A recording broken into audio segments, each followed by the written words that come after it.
Yellow fellow people, and today we'll be taking a look at the Legacy Deluxe Class Dragstrip.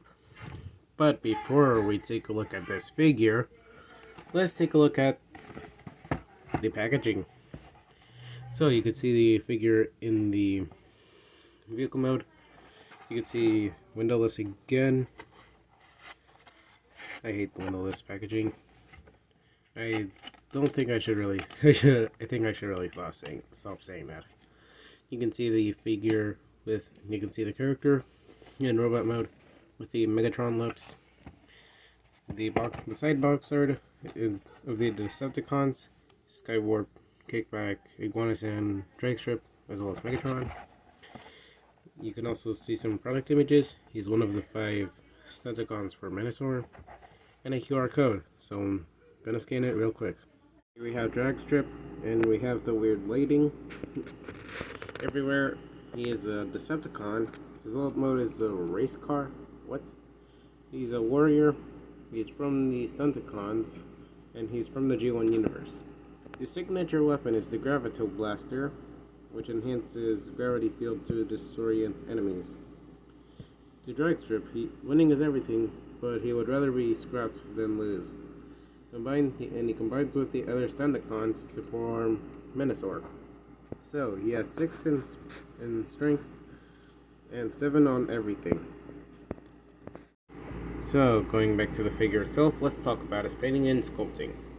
So the painting and sculpting on the figure is kind of mixed. So we have a lot of good nice sculpted and detailing, like how they made these parts actually his knee pads, and they double as the underside for his vehicle mode. But another thing I have a problem with on the sculpting is that most of it is not painted.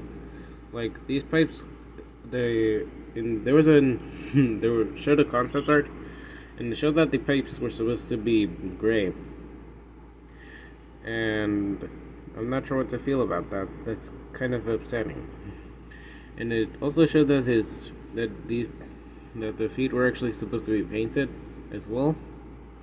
And in the final product, it's only the bottom, so that's upsetting.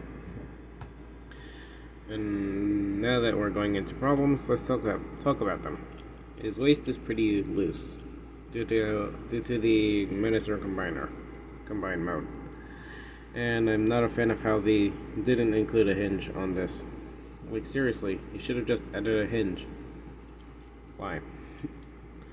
So his only accessories are his 2 guns, and they're the same thing. And sadly, I tried to check if they were Bluish compatible, and they are not. They are not actually Bluish compatible, sadly. So, actually they're kind of oversized to be Bluish compatible.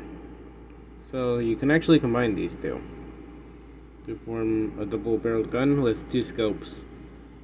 Wait, what? I'm confused. Or if you don't want him occupying 2, you could just give him 1 on his hand and store the other one on his back if you don't want to lose any accessories. There you have that.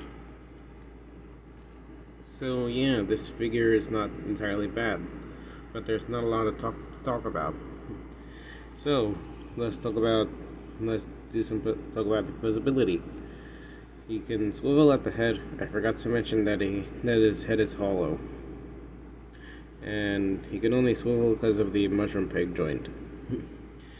He can't really do a full 360 due to the pauldrons, but move them a little slightly, and yeah, you can actually get a full 360 out of that. Speaking of the pauldrons, these can actually swivel due to the ball joint. Yeah, you can there's a swivel at the forearm, and the kibble on the arms can actually rotate. He has an over 90-degree elbow bend, no backwards bend, and no hand swivel. No wrist swivel, I meant. But if you move these out of the way, you can actually do that. Why would you do that? He has a waist swivel, a complete one, which is surprising.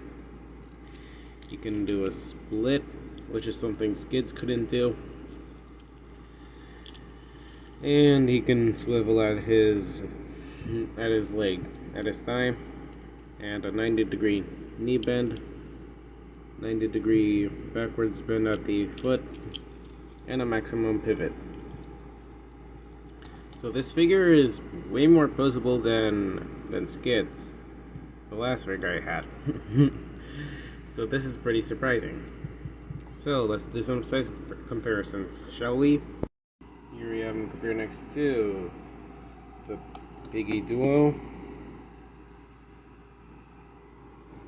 Here we have him compared next to my previous review, Legacy Skids. Here we have him compared next to his wave mate, or at least one of them, Legacy Iguanas. And here we have him compared next to Laser Optimus. My next review. This is gonna be an utter heck. I'm just gonna review this figure, not his tanker. I'm gonna do that as a separate thing. So, transformation for this guy is pretty unique. I feel like he would be the more unique out of the other 3 Stunticons, if you don't count Motormaster. So, transformation. So, you're going to take out his weapons. Just set them off to the side. So, untab his chest. This is on a double hinge. And make sure it kind of covers half of the faux grill, the faux engine. Then you rotate this panel, then you bring in that part of the wheel, and then you rotate this part. I'm not sure what that's called. You do the same on the other side. Now I forgot to mention this, but if you look ridiculously closely, focus, you can see a slight slit, and it's because that there's a tab over here. You can see that. So basically, okay, tab those arms together. You're supposed to tab them like that. So don't really get confused when you really can't completely close this. So then you just rotate and tab that in.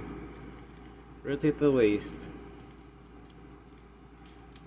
I'm not sure if you can tab them in yet. Okay, then you bring those, open up the legs, and you accordion the thighs into the legs. Now you close that up, and don't really worry about tabbing this in, it's not really good at it. And be right back. The resulting vehicle mode is actually not that bad. And the weapons do have a storage, but it's not that great. So, you just plug them onto the ports, and that's it. But aside from that, this vehicle mode is actually not bad. Though I'm questioning why they painted in the back wheels and not the front four. And it's pretty cool how they actually added in some detailing for the underside, and that's something that Hasbro usually wouldn't do. That's actually pretty cool. And I'm not sure what to feel about them using the feet as the spoiler, because for one, it looks oversized, and for two, it kind of looks accurate to the actual vehicle mode spoiler. So, speaking of the vehicle, this is actually a Tyrrell P34. And how do I know this? I just looked it up. And when you look at where the driver is supposed to be, this is just the terrible placing. This is just terrible. I kind of wish that the head actually transformed it more than this, because this is just bad. Yeah. You can see that the faux engine in here, and a lot of people think that it can work as a driving control, and I can see that. Also, now that I'm thinking about it, can some of these cassettes actually fit in here, or at least not fit in here? That would be a pretty funny thing. So, he rolls fairly well, and let's do some size comparisons. Here we have him compared next to Legacy Skids. Here we have him compared next to Cyberverse Metal Class Shockwave. Here we have him compared next to the Piggy Duo. That looks weird. Now then, combine mode. So basically, you won't really need this, but basically, there's a button over here, and you're supposed to use something thin and kind of durable to actually press this button. I'm not sure what to use, so I'm buried back. So using the wing of this thing, yeah, this is how it will look in the combined mode. Though we already gotten images on what it will look combined. So yeah. So my final thoughts on the figure. I give this figure's vehicle mode and robot mode a 9 out of 10. And he's a pretty huge step up from Legacy Skids somehow. And you can see in here that I'm doing this. Anyways, I'm really excited to see what the other Stunticons have in mind. So yeah, this makes me hyped for the other Stunticons, like I just said earlier. So this is it for this video, and I'll see you guys next time. Bye now.